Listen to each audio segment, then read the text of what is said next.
Hello students, in today's class we are going to see derivatives of implicit functions and then we will see derivatives of inverse trigonometric functions.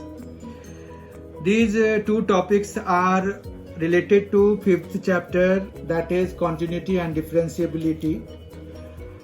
And let us begin with derivatives of implicit functions. Derivative of implicit function जानने से पहले जो हमें जानने की जरूरत है कि भाई इम्प्लिसिट फंक्शन ये है क्या आखिर। अगर हम इम्प्लिसिट फंक्शन की बात कर रहे हैं तो उसका कोई मीनिंग तो होना चाहिए ना।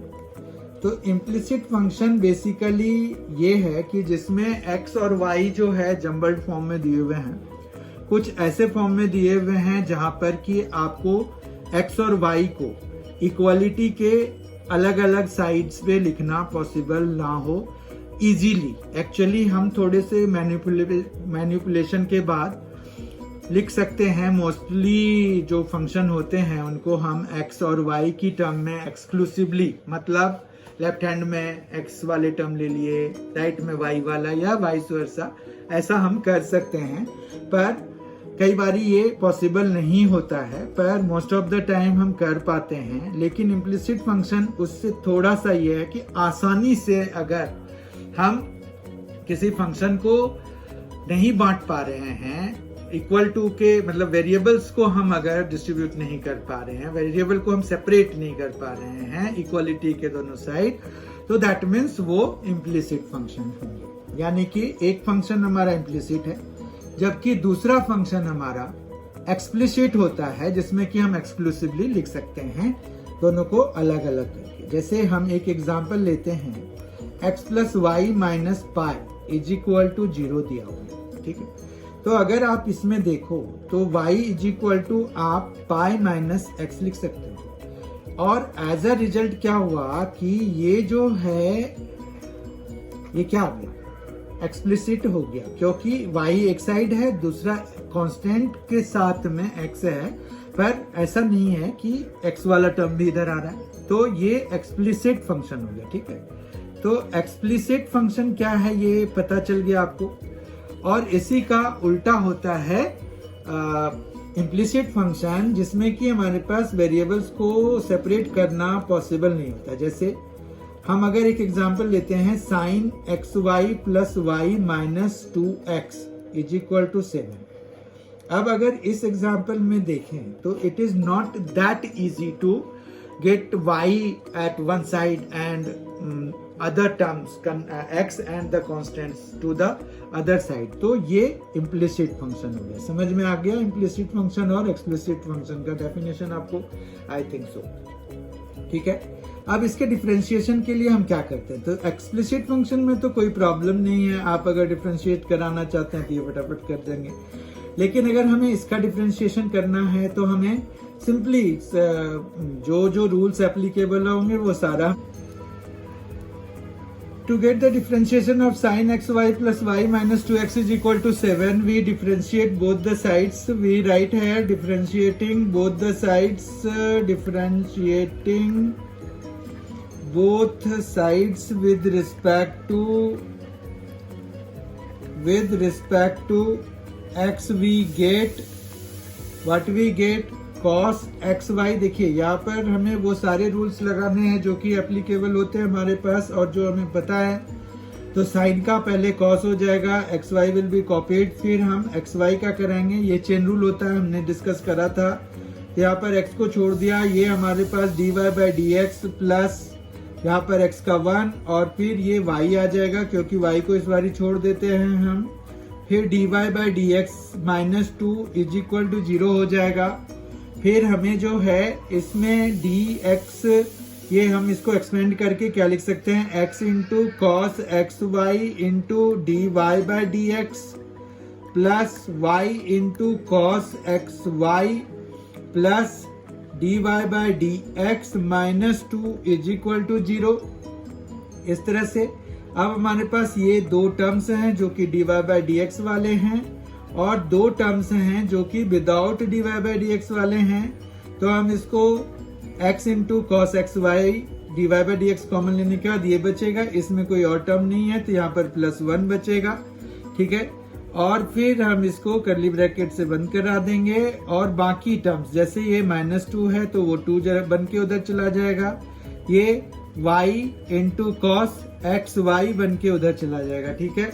फिर हमें finally dy by d x की वैल्यू निकालनी है तो हम जो है इस टर्म को भी उधर ले जाएंगे तो 2 minus y cos x y upon में x कॉस एक्स वाई और साथ में +1 और ये हमारा dy बाई डी एक्स हो गया। तो अभी आपने देखा कि हम इम्प्लिसिट फंक्शन में कैसे डिफरेंशिएट करते हैं। पहले हम दोनों side with respect to x differentiate करा करके फिर dy बाई डी एक्स वाले टर्म को एक साइड रख के बाकी सबको दूसरी साइड ट्रांसफर करा देते हैं और वही हमारा आंसर हो जाता है। अब हम नेक्स्ट सेक्शन देखते हैं जो कि हमारे था कि derivatives of inverse trigonometric functions. तो derivative of inverse trigonometric functions में हम क्या करते हैं, हमने अभी देखा कि इम्प्लिसिट फंक्शंस का हम डेरिवेटिव कैसे निकालते हैं। तो हम जो है derivative of inverse trigonometric functions का करना चाह रहे हैं। तो यहाँ पर मान रखिए कि y इज इक्वल टू आपके पास क्या दिया हुआ है, साइन इनवर्स ऑफ x दिया हुआ है, ठीक है। बाकी जो डोमेन रेंज जैसे होता है वो तो हमें पता ही है कि क्या होना चाहिए। यहाँ पर जैसे अगर हमें x की वैल्यू कितने से कितने के बीच में होना चाहिए, -1 से 1 के बीच में होना चाहिए, तो हमें ये पता है। अब हम इसका डिफरेंशिएशन करना चाहते हैं तो हम क्या करेंगे, साइन इनवर्स को उधर ले जाते हैं, साइन y हो जाएगा और ये x हो जाएगा, ठीक है। और फिर जो है हम डिफरेंशिएट कर देते हैं दोनों side with respect to x। तो हमारे पास यहाँ पर आ जाएगा cos y, फिर इनटू में आ जाएगा dy by d x is equal to 1। इस तरह से dy by d x is equal to 1 by cos y हो जाएगा। और ये 1 बाय cos y में हमें ये आंसर छोड़ना सही नहीं रहेगा, तो उसके लिए हम क्या करेंगे, इसको साइन में चेंज कर देंगे तो 1 माइनस साइन स्क्वायर y आ जाएगा और ये आ जाएगा 1 अपॉन √1 माइनस साइन y हमारा क्या है, x है, तो ये x आ जाएगा। तो हमारा जो साइन इनवर्स x का डिफरेंशिएशन है, मतलब dy by d x of sine inverse of x, तो वो हो जाएगा 1 अपॉन √1 माइनस एक्स स्क्वायर, ठीक है। तो ये आ जाएगा हमारे पास। और यहाँ पर हम साथ में ये भी कर सकते हैं कि x की वैल्यू हमारे पास -1 और 1 के बीच में होनी चाहिए। ऑब्वियस सी बात है, वो तो हमने यहाँ पर भी डिस्कस किया था। तो इस तरह से हम इनवर्स ट्रिगोनोमेट्रिक फंक्शंस का डेरिवेटिव निकालते हैं। अब हम इनको एक बार ही लिस्ट कर लेते हैं, ये इनवर्स ट्रिगोनोमेट्रिक फंक्शंस के डेरिवेटिव्स को। मान रखिए कि हमारे पास यहाँ पर साइन इनवर्स ऑफ x है, फिर हम यहाँ पर उसका डिफरेंशिएशन लिख देंगे। ये जैसे अगर हम यहाँ fx की रो एक तैयार कर लेते हैं, यहाँ पर f' और यहाँ पर उसका डोमेन का बना लेते हैं, ठीक है। तो ये 3 रोज बन जाएंगे। साइन इनवर्स ऑफ x का भी हमने देखा 1 बाय √1 माइनस एक्स स्क्वायर हो जाता है। यहाँ पर x की वैल्यू -1 और 1 के बीच में लाई करना चाहिए, ठीक है। ये एक कॉलम तैयार हो गया। फिर हमारे पास cos x के लिए देखते हैं, cos इनवर्स ऑफ x के लिए देखते हैं, तो उसमें इसका differentiation -1 by √1 minus x square होता है, जबकि हमारे पास डोमेन जो है सेम ही रहता है।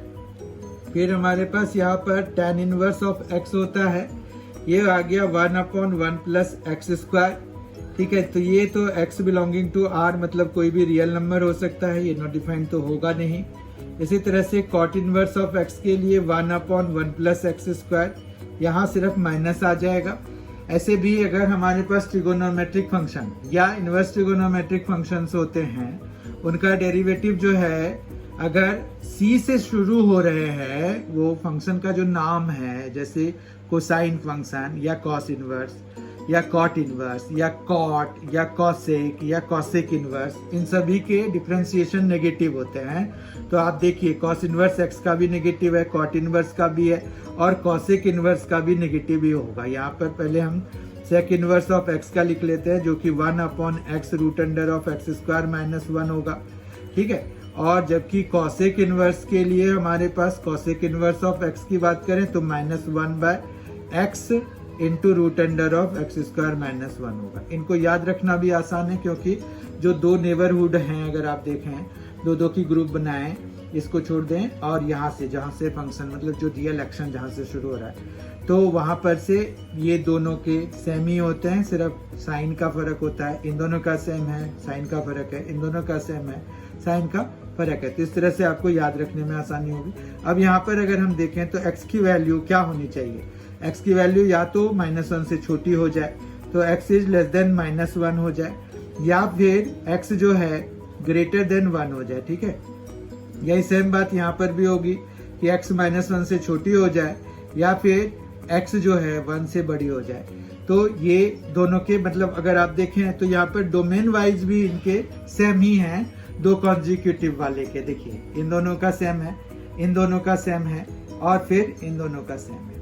तो इस तरह से अगर हम देखें तो हमारे पास ये जो है इनवर्स ट्रिगोनोमेट्रिक फंक्शंस के हमने जो बेसिक फंक्शंस हैं उनमें कोई चेंजेस ना है।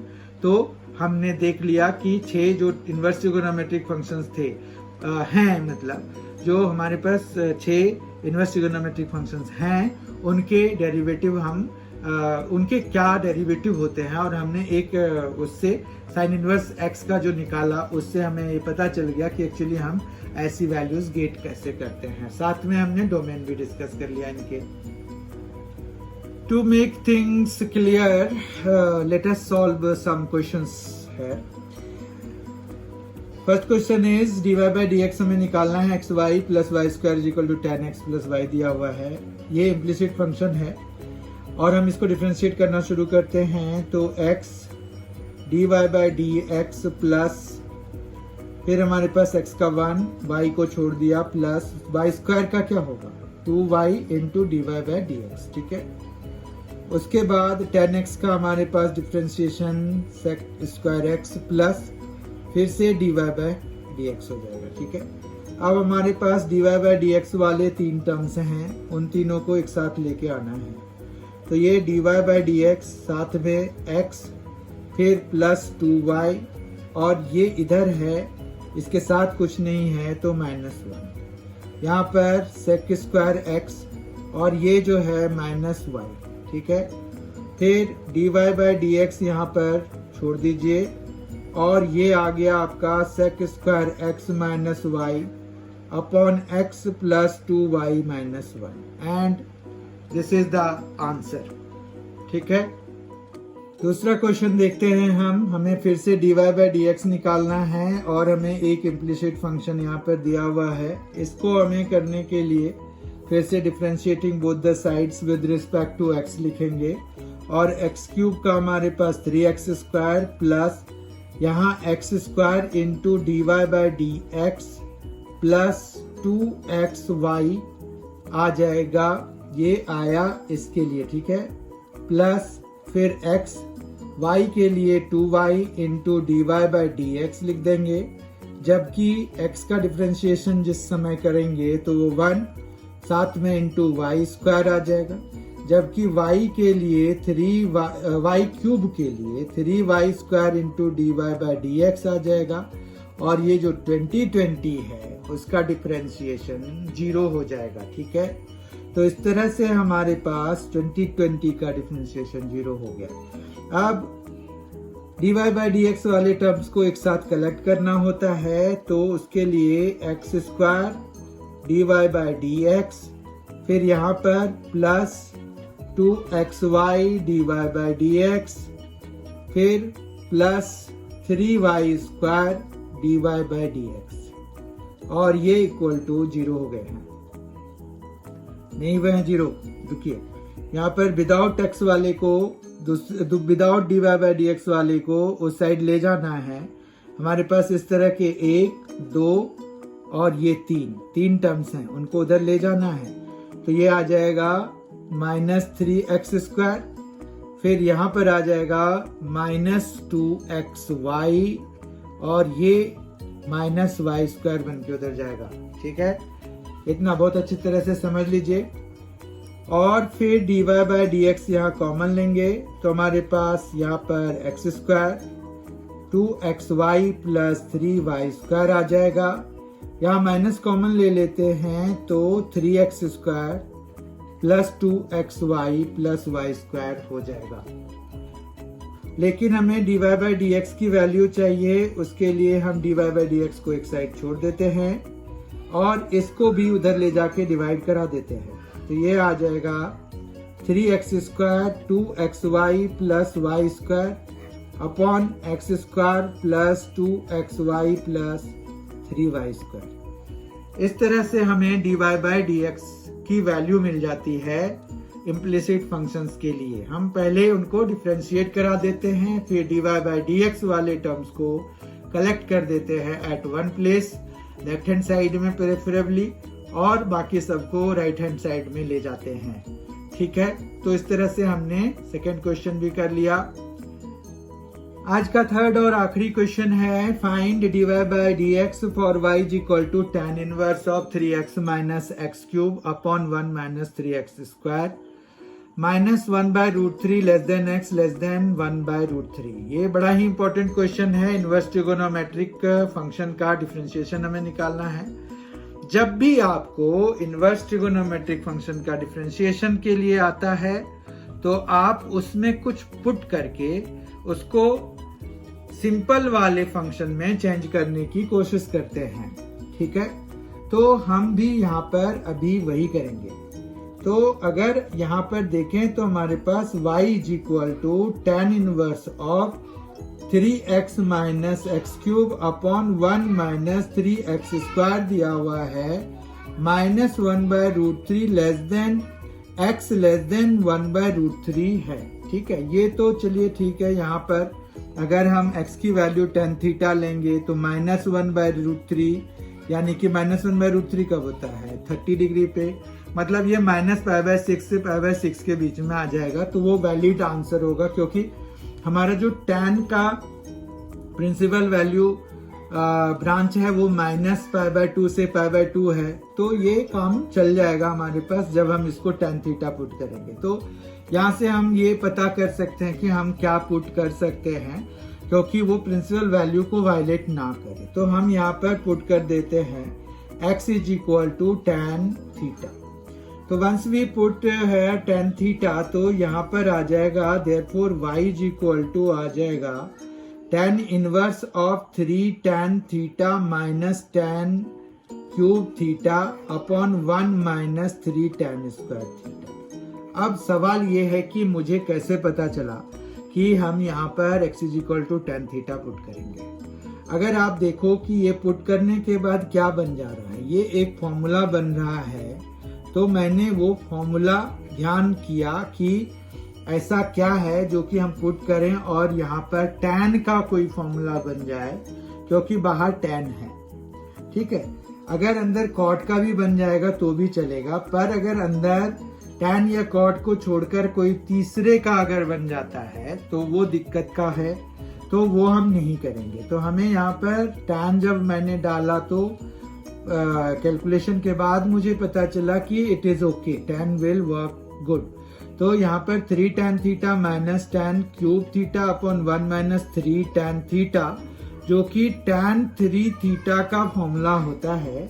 तो इस तरह से हमें y is equal to tan inverse of tan 3 theta हो गया, और इसको फिर हम 3 थीटा, फिर 3 थीटा है। तो यहाँ से अगर हम थीटा की वैल्यू फिर वापस निकाल लें x की टर्म में, तो हमें ये आ रहा है theta is equal to tan inverse of x। तो ये आ जाएगा 3 tan इनवर्स ऑफ x। अब हम दोनों साइड डिफरेंशिएटिंग बोथ साइड्स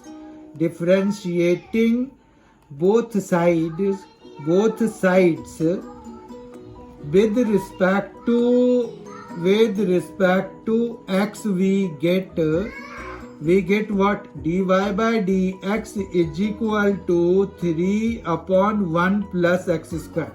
3 तो कोफिशिएंट है तो 3 का तो कुछ नहीं होगा। tan इनवर्स x का 1 upon 1 प्लस एक्स स्क्वायर हो जाता है। तो ये आ गया हमारे पास dy by dx। तो इस तरह से आपको इनवर्स ट्रिगोनोमेट्रिक फंक्शन में जब भी कुछ इस तरह का दिया हुआ हो अलजेब्रिक फंक्शन इसके इनसाइड, तो हम उसको कुछ पुट करके हमेशा रिड्यूस करते हैं, सिंप्लीफाइड फॉर्म में लिखते हैं। तो बेसिक इनवर्स ट्रिगोनोमेट्रिक फंक्शन में जैसे ही चेंज हो जाता है तो हम जो है उसका इजीली डिफरेंशिएशन कर सकते हैं। तो इस तरह से ये अप्रोच हम हमेशा इनवर्स ट्रिगोनोमेट्रिक फंक्शंस के लिए जब हमें कुछ बड़ा सा फंक्शन दिया होता है तो लगाते हैं। ठीक है, तो आपको अब ये 3 क्वेश्चंस के बाद और भी क्लैरिफाई हो गया होगा कि how we differentiate implicit function, how we differentiate inverse trigonometric functions, and I hope you have enjoyed today's session. Thank you so much for being with us. Thanks a lot.